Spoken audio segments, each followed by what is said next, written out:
everybody. I'm me, and welcome to my show. Our next guests are part of the Winterfest board. Winterfest is coming up.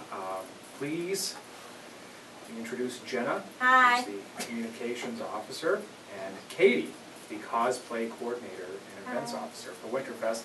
I've got some really tough, groundbreaking questions to ask them about this subject, and hopefully they've got the tough, groundbreaking answers for Winterfest, because everybody wants to know. Like, first of all, it's like the warmest winter ever in Winnipeg, so why are we even having a Winterfest, right? I guess the first question is, how did Winterfest morph from, I went to this thing last year in January or February, whatever it was, at the convention center, and walking around and you're having fun with everyone dressed up. Now this year, it's a social. The old Manitoba social rears its ugly head. What is the reasoning behind this? Because it's more fun for people as a smaller event, we can do more. We can have like food, we can keep things more organized. A number one complaint last year was that a lot of people found this ran out of things to do because there was just so many people and so much space to fill. So by condensing it, we can pack in a lot more in a smaller amount of time. And how many people are allowed to come out to this thing? Is it a set amount? Or? Yes, there is 300. Yes. And there's only about 79 tickets left at this point. Really? Okay. 79 tickets. That's great. So if you're listening to this, it's probably going to be sold out. Tickets are going fast by the sounds of it. So if not, get your Rumpelstiltskin out the door and get the last couple. And where can people get these tickets from? Urban Entertainment on Pembina and Game Night Games on Osborne. Okay. Yep. Those good locations. That's good. Yeah. We did at Little Surf, they sold out. Okay. Nice to know. And is it nowhere online? Like, it's all going to be actually... You can contact committee members to get tickets from us personally to deliver to other parts of the city, but at this point that's cutting it pretty close to the event, so it's easier just to go to the stores themselves. If we do have any left, we're going to announce how many we have left, and then just sell them at the door. I noticed you brought a free couple pairs for me and my crew here. We really appreciate that. Of course. I'm kidding. We're not afraid to go and put down our hard-earned, stolen money to come It's in. $10. $10. Yeah, it's very affordable. So I guess the next thing is, obviously it comes out, is that you're moving to the convention center, or from the convention center. Why did you guys decide Southdale Community Center? It can hold a decent amount of people, and mainly just we wanted to have food at this event. We wanted to make it a social with like a dinner for people, and the convention center just has extremely strict food policies about getting food from them, and their prices are very high, and a lot of our con-goers are younger, so we wanted somewhere affordable that we could get them some fun food too. That was kind of themed for the event. Nice, so more bang for the buck sort of thing. Yeah, exactly. We looked and tried a lot of locations, but a lot of them didn't accept outside catering, so you had to cater with them. And our president, her dad actually owns his own catering company, so we wanted to go through him, made it a lot easier, and we actually have our menu, so we're excited. Nice. Yep. It's going to be a lot of fun things. Can you guys spell what it's going to be on? I can. There is going to be things like rice bowls, there's going to be Japa dogs, which are hot dogs with like Japanese topping, like yakisoba noodles, wasabi and stuff. Nice, so more than just the regular sauce. There'll be like the normal like beef on a bun and things like that. Unlimited pop and chips will come in combos, so a lot of stuff for people who are picky and people who want present menu. Okay, that's great. Well, I think that's it's sounding really good so far. I'm Katie. And I'm Jenna. And you are listening to The Last Laugh. We're back with Jenna and Katie from Hi.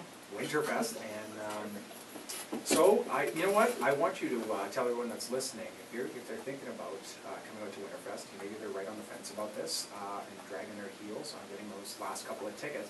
How's the whole day going to work? Like, I've read all sorts of stuff about meals and just what you guys have told us. There's a lot of activities. Is there kind of going to be an order to all this, or is there just going to be chaos? There's going to be some showings throughout the day of different animes. There will be local vendors who will be there selling things. We're going to have a couple of game shows throughout the day that people can take part in. There's going to be some video game tournaments later in the evening. There's a dance party later. There's a small little cosplay contest that we're doing. This the best pair, so like villains, best friends, best couple, whatever, just for a little bit of fun, so people aren't taking it like serious hardcore craftsmanship, just a little bit of fun for people. Nice. There's going to be a lot of little events throughout the day for people to keep them occupied with. That sounds good. Dinner is from 2 to 8. Okay. Yep. That's a long dinner. Well, and you can We have a lot of people to eat all feed. day, yeah.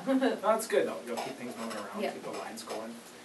Wow, so that's good. I guess we kind of covered this back when why it morphed into a social, but Winterfest was kind of, it came out of Icon, and I never really knew, Icon is sort of new to me, where that all came from. And it's the same people running Winterfest as is Yeah, it's the- Icon Presents Yeah. Winterfest. Okay. It's something that the Icon Committee puts on. So it for is the same, attendees. okay, Same Yeah, people. same people. nice, so just something, Smaller. Yeah, small scale one. Yeah. all right. Is there anything else like you guys would like people out there to know about Winterfest that maybe we haven't covered yet, or? I don't want people to think, because it is Valentine's Day and it is different from, like, it's a Valentine's Day event. What's wrong with Valentine's Day? A lot of people don't want to go because they think it's just for couples. Oh, I see. And it's really not, like, you can go with anybody, like your friends. It's not like a romantic, like, coupley kind of dance either. It's going to be similar to the last Winterfest one that's kind of similar to a rave, but I don't want people to think that it's only couples, because then that kind of stirs them away from going. Yeah, that's why like the mini contest is best like pairing, not best couples. That Yeah. way people have a little bit more freedom in what they want to dress up as. If they want to enter, you don't have to enter as a couple. Okay, that sounds good. And I mean, there's also, we can also hook up some crews of people to go and find these people that are afraid to come out. And Oh, yeah. force them to come, that Yeah. always works, right? Oh, yeah. And Trade them in. you want to put the asses in the Mhm. seats, right? Mm-hmm. All right. I'm Katie. And I'm Jenna, and, And you are you're listening to The Last Laugh. Hi, we're here with Katie and Jenna. We're talking about Winterfest. And I guess something we haven't touched on yet is we've gotten into your involvement on this event in particular, but let's get more into the history of you two and how you guys started out in cosplay and art and whatever it is that you do. So, Katie, let's start with you. I've been to all the icons. I went to the first one like way back in 2001 Okay. because I was like 12 probably. I saw like an article in the paper and Mom's like, oh, like you like Cardcaptor Sakura, like do you want to go? So I went.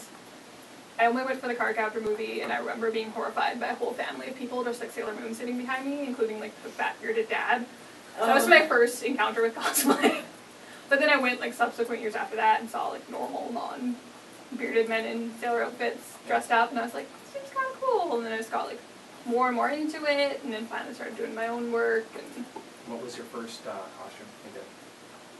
it was Errol from Cardcaptor Sakura, and there was no pictures of it. Oh, really? For good reason. I think there's like one. There's one. There's one out there somewhere of it, and it wasn't horrible for a first costume, but I like to pretend it didn't exist. And then the next year, I improved, and I Well, won. If you're listening to this show, Yeah, please yeah. send me that photo so we can get it up for everyone to see. And, Nope. Okay, I'm not gonna lie. I'm probably just gonna throw something up that's really badly photoshopped anyway. Yeah. We're gonna say that that's what it is. All right. I'm getting the big nod from the producer here, so that's what we're gonna. Never mind. Don't send me any messages. Okay, I don't want to hear from you anyway. But you know what? That's a great story. Jenna, how about you? Hi. I've been to also every single one, so 11 years. 11 years. Yes. No, because I skipped a year. So it's 12 years now. Because there was one year they didn't hold my Was that a political skipping, or was this? I think it was just they way put it on back. 1 year, and then it was like right after the very first year they took a year off, and then they came back the next year. Regardless, I've been to every single one. First one was in grade 6, and my friend saw an ad in the library, and they're like, let's go, because I was obsessed with Dragon Ball Z. Everything Dragon Ball Z. I still am obsessed with Dragon Ball Z. So it was at the U of M. Yeah. Yeah. Whoa! Just say that. Tattooed on her body. Yeah. That's pretty crazy stuff. It's a tattoo, by the way. If you didn't know. I was leaving that nondescript for a reason, everybody. Hard into her wrist. Dragon Ball. So yeah, I dressed up as Pan from Dragon Ball GT, and with a group of us, and we all went there, and that was the best thing in the world. It was really small. It was at like the U of M and in UC, and on the second floor. And then I just went ever since. And then I volunteered 1 year, and then I just kind of got bumped up to committee all of a sudden. So I think this is my 4th or 5th year on it. It's good. Nice. Yeah. Well, what's your favorite costume that you guys have? Like, is there a difference between favorite and what everyone else thinks is your best? or, Yeah, yeah? because the favorite will often not always be one that has like been your like award-winning costume. Sometimes it'll be one that just was like fun to hang around in and be an idiot in. Okay. Because they're comfier. Like a lot of like the one that I won my best in show for a couple years ago, like physically harmed me, so I'm not a big fan of it because it hurts to wear it. What kind of costume was this? It was like a really huge dress and had a giant umbrella, but I ended up getting like a massive blister on my hip because the skirt weighed so much that it just bruised my hips after wearing it all day. You suffer for your form. If that means heat stroke, if that means blisters on your feet, if that means bruises on your body, you do it. Yeah, You I've do been what there it for the takes heat to stroke, win. yeah. I've done that a lot. Sucks. They had to like pull me off the stage at Anime North last year because I was Did you throw like a big fit? And start No, screaming but at people? no, Or- I almost fainted. Okay. I almost Almost fainted. threw up. Yeah, I did. Oh, so you were there for this? Yep. She was. You I'm were always pull- You there. were pulling her off the I'm stage. everywhere, and they're everywhere. Wow. There, you can't see anybody else here. They're off camera, there's nobody else here. The producer wasn't there. What's your favorite costume, Jenna? Okay, I'm just Go on. getting. No. No, I liked it. It was very comfortable. I'm not as skilled as some other people, but they're teaching me and I'm learning. Okay. I was female Vegeta, and that was really fun because I like Vegeta as a woman, apparently. So that was fun to wear. It was fun to wear. It's sexy. And So Yeah. I'm guessing no complaints. no All right. complaints. That's no good. complaints. No complaints is good. Okay, well, you know what? I think we've pretty much exhausted our time for today. So I'd like to thank you guys for coming out and doing this. Thanks. No It's been problem. fabulous, and we're going to have you on again, hopefully, for if you'll come back. I'll be back. We'll come back in costume next time. Yeah. I'm Katie. And I'm Jenna. And, And you are you're listening listening to The Last Laugh.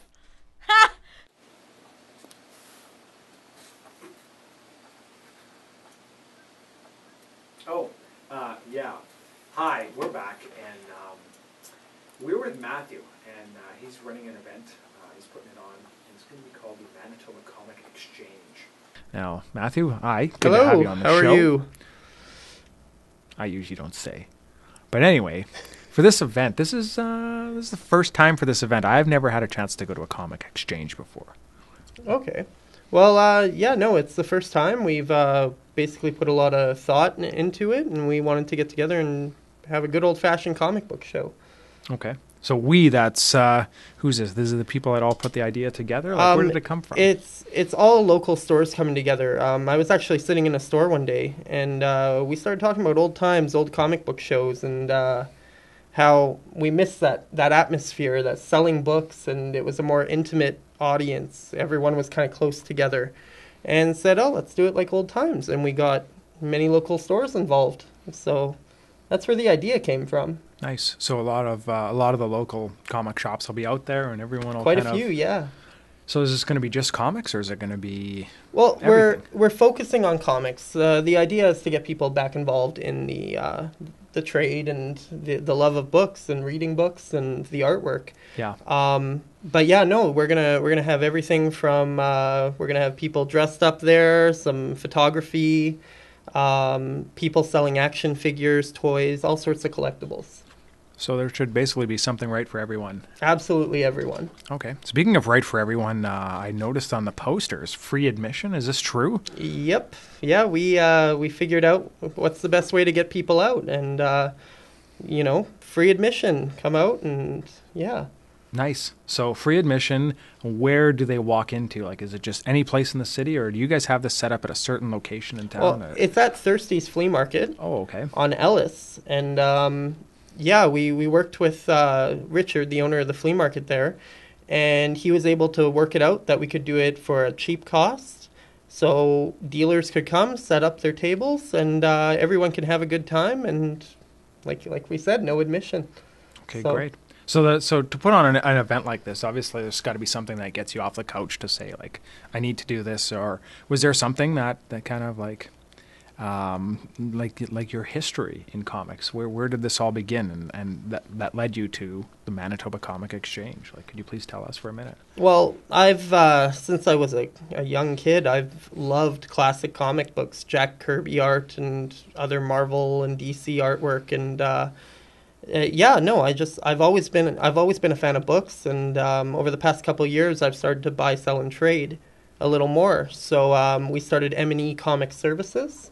Okay. Which is basically what we're going to do is we're going to focus on want lists and helping people find the books that they want and grade the books that they're interested in and figure that all out for them. So that's kind of the goal with M&E Comics. Nice. So the grading of the comics, is that something you had to go and get certification for, or you just look them over and like as a seasoned vet? It's been a lot of time. It's been many years of learning what makes a book a higher grade to a lower grade on the international grading system. I've had the luxury and the chance to have a lot of professional guys be around my side and teach me their methods of grading books. So it's been something that's been in the process for years, and it's something that's all come together now. Okay. Do you have any favorite, like, who are some of your favorite characters, I guess, throughout the years? Oh, I'm a fan of the classics, Spider-Man and Batman and a lot of the classic heroes. So nice. I know you don't like that one too much, but I've always been a fan of Les Miserables myself. Like, did you ever collect the Classics Illustrated comics, or yeah, see those? There's some beautiful artwork in the Classics Illustrated. I focus more on the heroes and the pre-hero stuff, which is kind of my love. Everything that developed into the heroes we know today. But I'm a fan of reading books and graphic novels of all kinds. Yeah. The one thing I remember from school was comic books got me through it, whether it had been your heroes or whether it had been Tintin or those Classics Illustrated. And let me tell you, if there's any teachers listening to this right now, maybe stop listening, because I'm going to spoil it for you and give all the students an easy way to get through high school, actually. And that's by reading those Classics Illustrated. Indeed. I read Les Mis and Romeo and Juliet in an hour, and the art was great, and I got the whole storyline. Like, everyone that was supposed to die, they die. There's no surprises, right? The teachers all go after the Coles notes, and they're finding out, who's doing this or who's doing that. And I guess nowadays it's gonna be Wikipedia, right? But you read that Classics Illustrated, Javert, and Moby Dick, and all those other people. Believe me, you don't forget it. There's books out there for everyone. Yeah. Any topic, any story, for everyone. Yeah. And you were talking about art earlier, and I noticed on the poster, like, that was the first thing that caught my eye. Was I really liked the design of it. The art had that kind of old school look to it. So I enjoyed that. Do you want to talk about that at all? Like, how? Well, basically it's a classic comic book, and we took it from there. And we had a gentleman by the name of Evanson who developed it into a poster that we could all love and could brighten up our day, honestly. Yeah. I'm very proud of the poster. We did put a lot of work and a lot of effort into that, and it shows. It shows. So I think that's going to be, for me personally, the highlight for sure of this whole process of putting this show together was the amount of time and effort we put into planning things like the poster. Yeah. Well, I'll tell you, like, I was in a comic store here in town, and when you walk in their entranceway, it's littered with massive posters, whether it be Thor or whoever it is, right? Whatever's coming out at the time. But this poster basically stole the show. Like, the colors are great, and just everything about it screams comic books. Like, you could smell it. It's not the new comics. It's good old-fashioned, old-school comics where you want to get your hands into it and you want to find out about these characters and that kind of stuff. So well, thank you very much. That's exactly what we were going for. So that reaction, that puts all the work behind it. It makes it all worthwhile. Nice. So quickly, we're looking at wrapping this up. Why don't you give us, like, the W5 of this all? When's this happening? Where is it going to take place? All that stuff, the times. Well, it's at Thirsty's Flea Market on Ellis. It's going to be Sunday, February 19th. Should be a good day. We're going from 10 till 4. The flea market's open till 5, so, I mean, everyone can hang around, have a cup of coffee, There's going to be everything there from, there's going to be photo shoots. You'll be able to see some of your favorite characters walking around, buy great books, trade great books. So February 19th, come on out, and it should be a good time, and it's free. Nice. That sounds great. Well, I'm definitely going to be out there. It's sounds like a great time. Matthew, I'd like to thank you for coming out onto the show. Thanks for having me. Great to hear you and hear your story. All right. Thanks a lot, folks. We'll be back right after this. Hi, this is Matthew with the Manitoba Comic Exchange, M&E Comics, and you're watching The Last Laugh. Hi, welcome back to The Last Laugh. Our next guest is Deb Mahler, and she was involved recently with putting together a calendar for 2012 for the Children's Wish Foundation. And she used a bunch of local costumers and some celebrities. So we've got her here to just kind of tell us of how it all came about. So Deb, we're going to start off with that. First of all, thanks for coming out to the show. How did this calendar come about? Like, it's a great idea. Well, Larry and I were driving in the country one day, and we decided we were going to do something interesting. And the calendar, I came up with the idea, and I said to Larry, "Why don't we do a calendar, and you can shoot it, and we'll just go ahead and have some fun with it." And he said, "Well, you get the people you want on it." And he had some ideas that maybe get celebrities. And he said, if you can get celebrities to be on the calendar, then I'll shoot the calendar. So that's basically where it started. Yeah, that sounds good. Yep. That sounds really good. And I see the charity was Children's Wish. Now, can you tell us about Children's Wish? Like, how did that become the charity? Like, there's so many out there nowadays, and they're all worthwhile, but you narrowed it down to this one. Let's hear about it. Well, I think charities are something that people want to do something for if they've had an experience, a personal experience with. And Yeah. I did.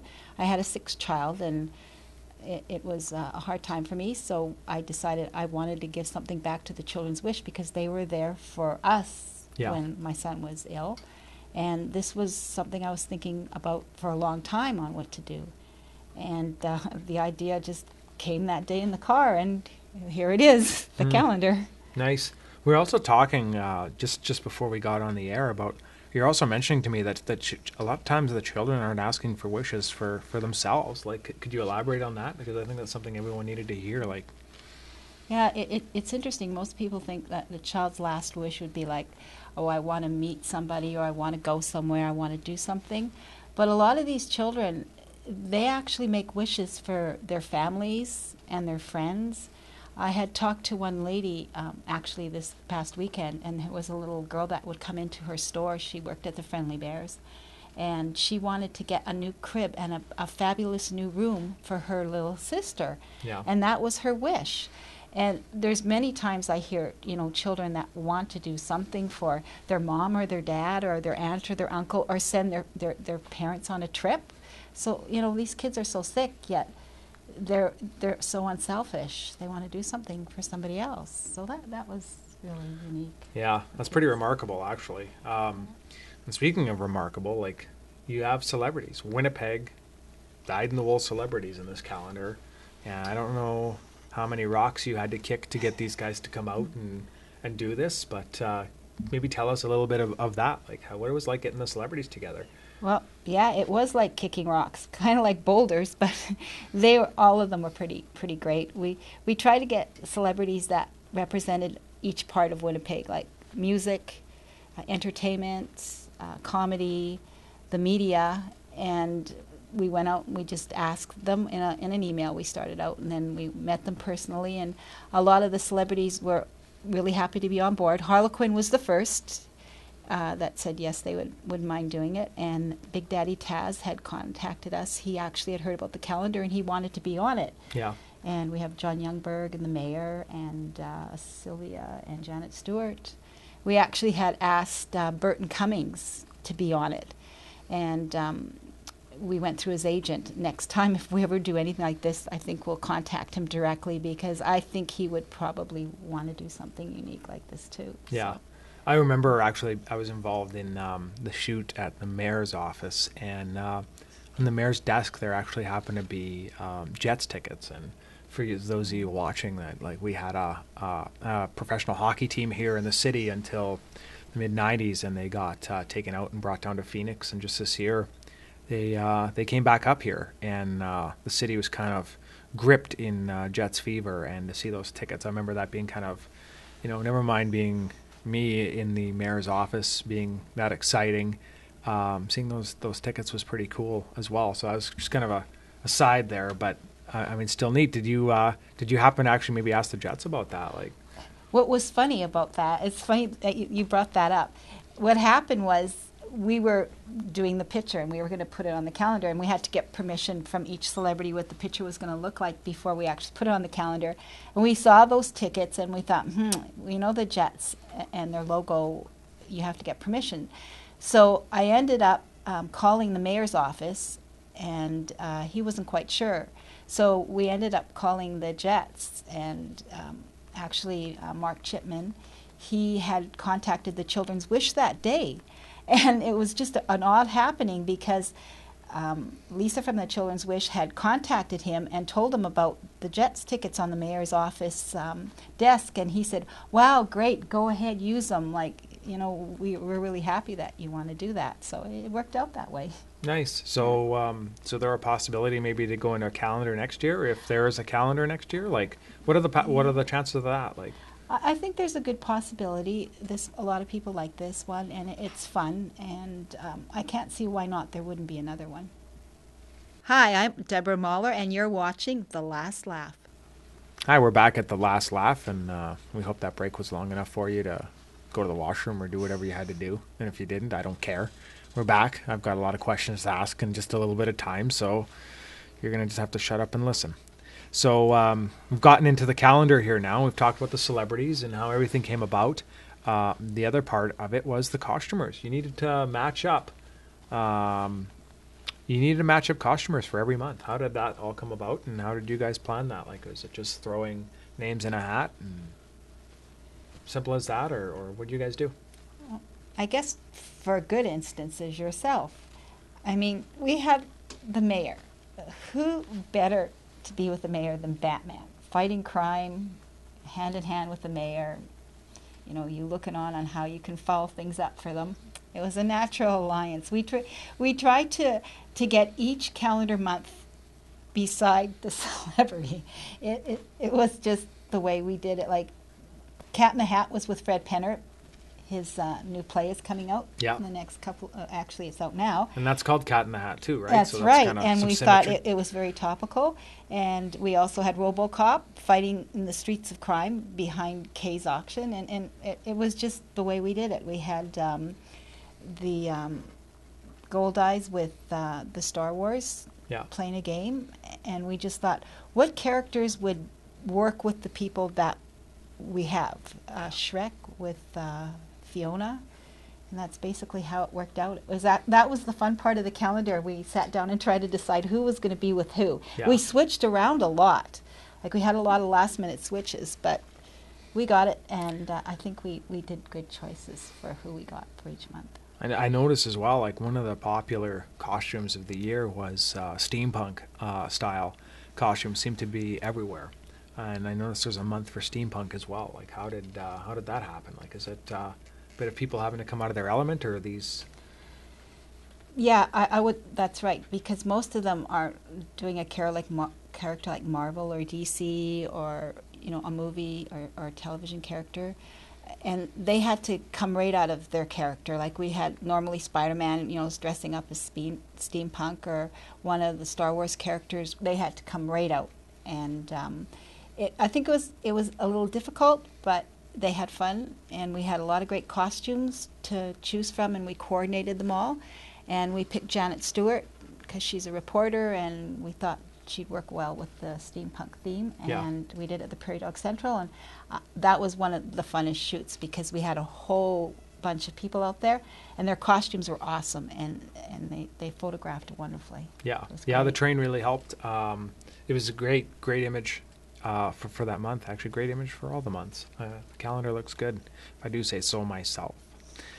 So which brings us to, you've got this calendar for this year now, and where is it all being sold? Where can people get it? Let us know. How can we get it into the people's hands? Well, right now we've got it on the Children's Wish, www.childrenswish.ca. You can pick up a calendar at their website. You can get it at Mahler Studios, and that's 377 Henderson Highway. We will be having them at the Comic Exchange Show, and that's February 19th at Thirsty's Market. Yeah. And the Winnipeg Costume Syndicate will probably be having a table at the C4 in Okay. March, and we will be selling calendars there. We've also got a special promotion for the calendars. If you get your picture taken with a costume character, the Comic Exchange Show, Yep. we'll have them out there, come out and say hi. They'll sign the calendars for you. We'll give you a free 4x6 picture, and the calendars are actually going to be on sale for $10 a calendar. So, Okay. hey, you That's get a good price. picture, a calendar, and you get all these hot spots with your favorite costumers. I think it'll be great. So Yeah. you come out and get a calendar, and it'll be fun, and you'll get to see the characters too. Yeah, still a lot of time to get bang for your buck for this calendar too. I mean, I was in January, so now you're not going to go and mark me up with a pen or anything like that, which I like. Be there forever, but yeah, lots of possibilities. So you're talking about people are going to have a chance to get pictures taken with the calendar. Like, who are they getting pictures with? These are the costumers or the celebrities, or maybe a mix of both, or what do you guys have planned? Well, we're planning the costumers will be out. Okay. A lot of the costumers that appeared on the calendar will be out. I am going to try to work on some celebrities, but I can't say right now who they will be. But you can come on down and get your picture taken with Spider-Man will be there probably, and there'll be Star Wars characters. I think yourself might be out there. We're hoping. Yeah, You're possibly. invited, of course. Possibly, we'll see. I kind of work on a day-to-day basis, and we'll see where I am that day. But we'll try get out there.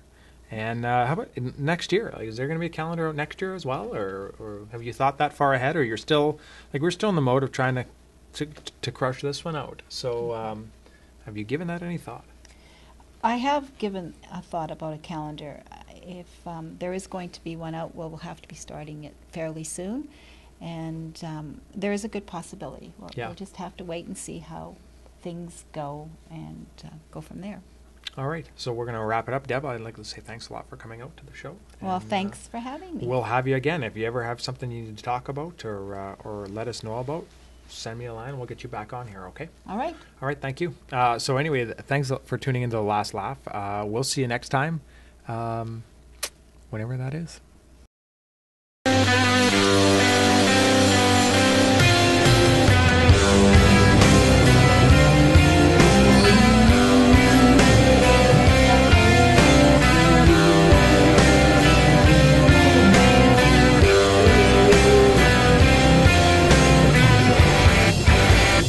This is illegal.